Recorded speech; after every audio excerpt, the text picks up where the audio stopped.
Una serie de temas importantes que pueden influir decisivamente en la actividad productiva nacional, positiva o negativamente, están incluidos en los 44 reformas laborales que está planteando el gobierno nacional. Vamos a hablar de ese tema con el ingeniero Roberto Spiazul, el presidente del Comité Empresarial Ecuatoriano. ¿Cómo está usted, ingeniero? Buenos días. Gracias, a su disposición. Hay varios temas, eliminación de los contratos a plazo fijo, piso techo entre salarios, el despido nulo, el tema de utilidades. En conjunto, ¿les preocupan las reformas planteadas por el gobierno? Vamos al contexto. Realmente recordar que el gobierno ha venido hablando de un nuevo código de trabajo desde hace 4 años a la fecha.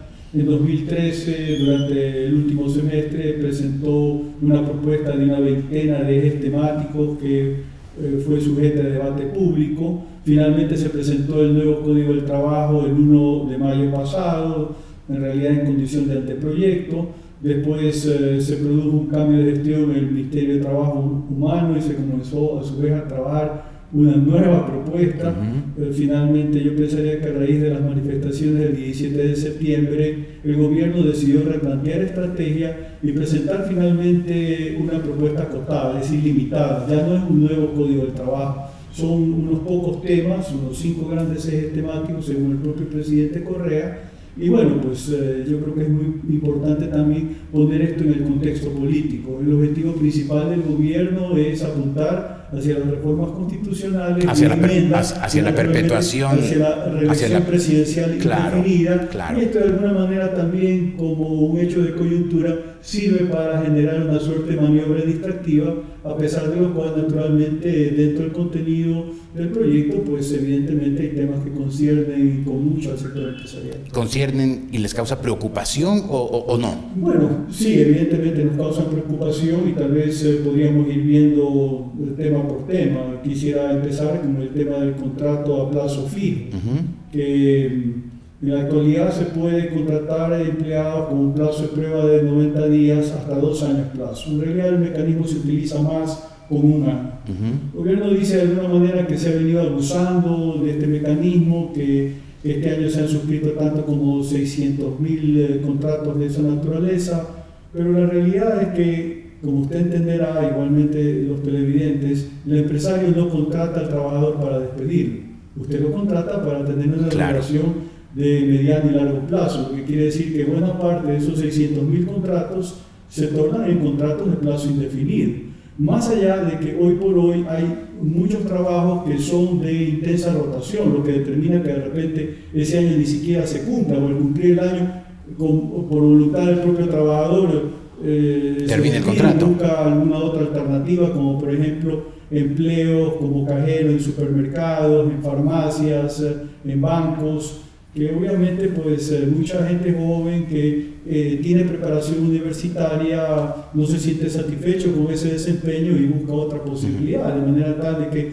yo pienso que este es un tema que se lo está utilizando políticamente para hablar en términos de este gobierno, se preocupa de la estabilidad laboral, pero en la práctica yo diría ni chicha ni limonada. Ajá. Vamos al segundo tema, el tema piso-techo en los temas de salarios. ¿Qué le parece? A ver, nosotros hicimos recientemente la consulta con la Organización Internacional del Trabajo Regional de Lima y la respuesta no fue otra, sino que a nivel del continente americano no hay país donde esto se venga aplicando en la actualidad. ¿Ningún país? Ningún país, salvo Estados Unidos, en 2 casos puntuales respecto a esta banca de inversión que fue objeto de intervención durante la crisis bancaria de 2008, de forma tal de que al haber fondos públicos dentro de esta banca, vía ley se establecieron techos para las remuneraciones de los altos ejecutivos, pero es el único caso, al momento no se aplica en el continente americano y tiene algunos inconvenientes. ¿Cuál, por ejemplo?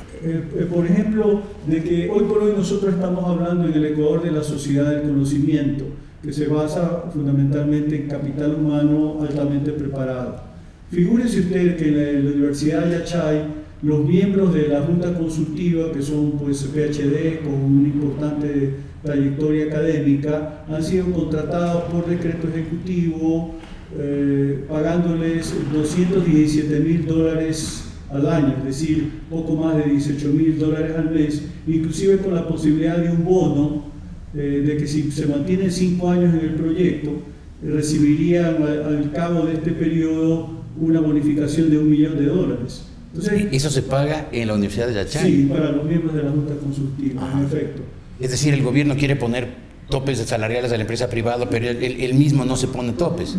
Por ahí va el razonamiento, y por otra parte yo creo que es importante destacar que en el marco de este pretendido cambio en la matriz productiva, que promueve una renovación, un salto cuantitativo, cualitativo de la plataforma industrial, pues estamos hablando de proyectos que suponen inversiones de no decenas, sino de centenares de millones de dólares. La remuneración de esos altos ejecutivos que de alguna manera van a venir a preservar de alguna manera esa inversión, lograr que sea redituable para quienes arriesgan el capital, pues evidentemente están sujetos, yo diría, a parámetros internacionales. Claro. Hoy ejecutivos de grandes corporaciones, dependiendo del tamaño del país, yo diría que más o menos se cotizan lo mismo, ¿no? Ecuador tal vez con Sri Lanka. De hecho, valga la oportunidad para mencionar que este mecanismo se aplicó en la India de los años 70 con una visión así mismo de estatismo y fracasó, porque lo único que sucedió fue de que suscitó una fuga de cerebros. Claro, claro. Evidentemente, frente al escenario de tener en su país remuneraciones muy bajas, incompatibles con el nivel académico de preparación profesional que ellos tenían, naturalmente no tuvieron inconveniente de emplearse en otros países en donde evidentemente su perfil profesional era reconocido. Es decir,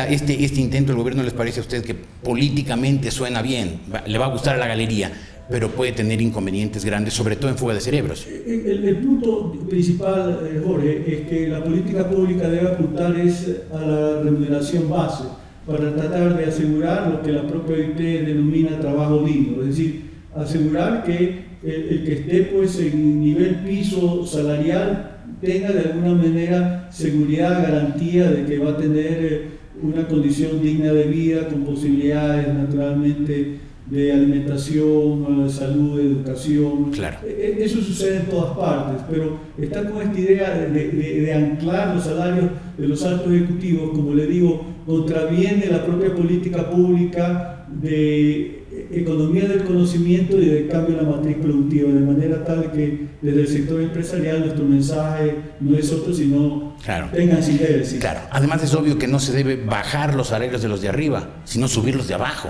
Claro, obviamente respaldar a la gente vulnerable. Y es la razón por la cual el presidente justamente en la sabatina ha hecho una declaración en el sentido de que a través de las comisiones sectoriales va a procurar que los sectores que generan más utilidades tengan una remuneración básica más alta que el conjunto, ¿no? Es decir, pues de esa manera piensa de alguna manera trabajar el tema relacionado a que de pronto hoy por hoy dentro de la visión política del gobierno como que no resulta amigable o dable que haya sectores que estén generando demasiadas utilidades en favor de sus trabajadores, porque este es otro tema. Ese es otro tema. ¿Qué opinan ustedes de la propuesta del gobierno al respecto? Eso es inconstitucional. ¿Inconstitucional? Absolutamente. Ajá. La Constitución de Montecristi consagra, al igual que las constituciones últimas, del 79 y el 98, el precepto de la intangibilidad del derecho de los trabajadores.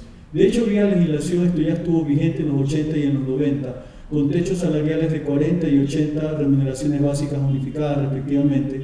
Y en 2000, la Corte Constitucional, o el Tribunal Constitucional entonces, merced de una demanda presentada, echó abajo esta legislación justamente porque contravenía este concepto de la intangibilidad que sigue vigente en la Constitución de Montecristi. Además, esta carta política habla de que se podrá legislar excepcionalmente únicamente para los sectores de la economía que explotan recursos estratégicos no renovables. Lo dice de una manera expresa. Desde ese punto de vista, en la Constitución hay una acotación, hay una limitación, pero hoy por hoy, verdaderamente, la sorpresa que nos causa es que con recurrencia, de una manera u otra, el gobierno está tomando iniciativas de carácter legal que contravienen franca y abiertamente la Constitución. Que es su Constitución la que hizo Correa para el correísmo. Que por lo demás es su Constitución, en efecto. Claro. Entonces, no deja de llamar la atención porque no necesita ser usted un constitucionalista o un versado analista político para darse cuenta de lo que yo le estoy diciendo. Está escrito, es cuestión de revisarlo y darse cuenta de cómo son las cosas. Y creo que nos faltaba un tema que es el del tema de la continuación en el poder de las mujeres embarazadas. Sí, pero eso ya está constitucionalizado, de manera tal de que no significa novedad alguna.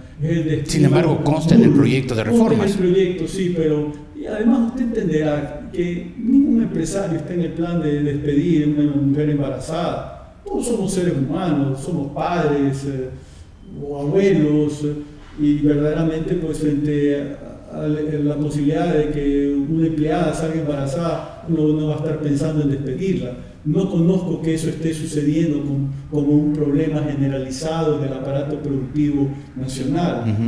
De manera tal de que... Pero aún para las excepciones conviene legislar de manera que se evite esos abusos. Le repito, eso está constitucionalizado. Ahora hay la figura del despido nulo. Si de alguna manera un acuerdo entre las partes y el despido va para adelante, los niveles de indemnización se incrementan, y esto también se está aplicando para todo lo que es la dirigencia sindical, y desde ese punto de vista esta sí es una figura nueva. Nuestra presión va un poco en la línea de que el día de mañana este concepto del despido nulo pretenda irse ampliando a otros actores, lo cual naturalmente significaría la total desnaturalización de esta flamante figura jurídica. Claro.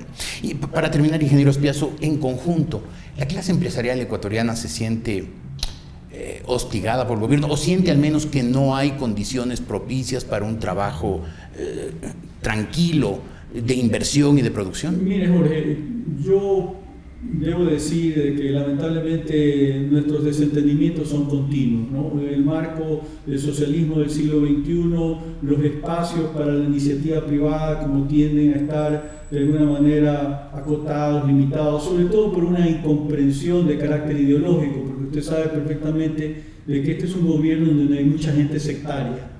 Hay gente pragmática también, y eso ayuda sin duda a brindarnos algunos espacios en donde nosotros podemos respirar todavía y decir estamos vivos y todavía tenemos confianza en el futuro del país. Y así como hay señales negativas que de alguna manera las hemos venido comentando, hay otras positivas, como podríamos citar recientemente el cierre del acuerdo comercial con la Unión Europea, que permite por primera vez al cabo de 7 años del gobierno tener una agenda comercial en términos de abocarnos a una realidad de lo que supone el Ecuador en un escenario de globalización de la economía. Es decir, están intranquilos a pesar de que encuentran algunos destellos de luz que les permiten trabajar en paz. Sí, porque si bien este un gobierno con mentalidad estatista, no han sido tan tontos como han sido en Venezuela para finalmente dar paso a una estatificación de la economía en términos populistas y desembocados, como para originar el caos que se ha originado allá con una virtual paralización de la actividad económica, con el hecho mismo de que los venezolanos tienen que importar el 85% de sus alimentos y cosas por el estilo que revelan un sinsentido. Eso no ha sucedido aquí en el Ecuador, más allá de que se han venido impulsando muchas políticas públicas que son inamistosas hacia el quehacer del sector privado y que sin duda desestimulan la inversión, lo cual se revela en cifras, en el sentido de que hoy por hoy estamos abocados a un modelo en el cual dependemos con mucho de la inversión pública, cuando nos haría bien tener más inversión privada, porque eso determinaría la posibilidad de que en vez de estarnos endeudando para financiar el presupuesto de inversión, pues esa inversión se realice en base al capital privado nacional y extranjero. A su propio riesgo. A su propio riesgo, claro, así es. Las condiciones serían distintas. Pero finalmente es un poco la visión que nosotros tenemos sobre lo que está sucediendo en el país. Claro, además la historia ha demostrado en el mundo entero, y eso no es algo reciente, es algo además inobjetable, que los países que más progresan, que tienen un desarrollo más sostenido y que llega a más estratos de la población, es la que se basa en la iniciativa privada, en la inversión, en la tranquilidad para invertir y trabajar. Ojalá nos demos cuenta algún día. Gracias, ingeniero Espiazu, por haber estado aquí. Muchas gracias. El ingeniero Roberto Espiazu, presidente del Comité Empresarial Ecuatoriano, y las preocupaciones del sector privado por las nuevas iniciativas del gobierno de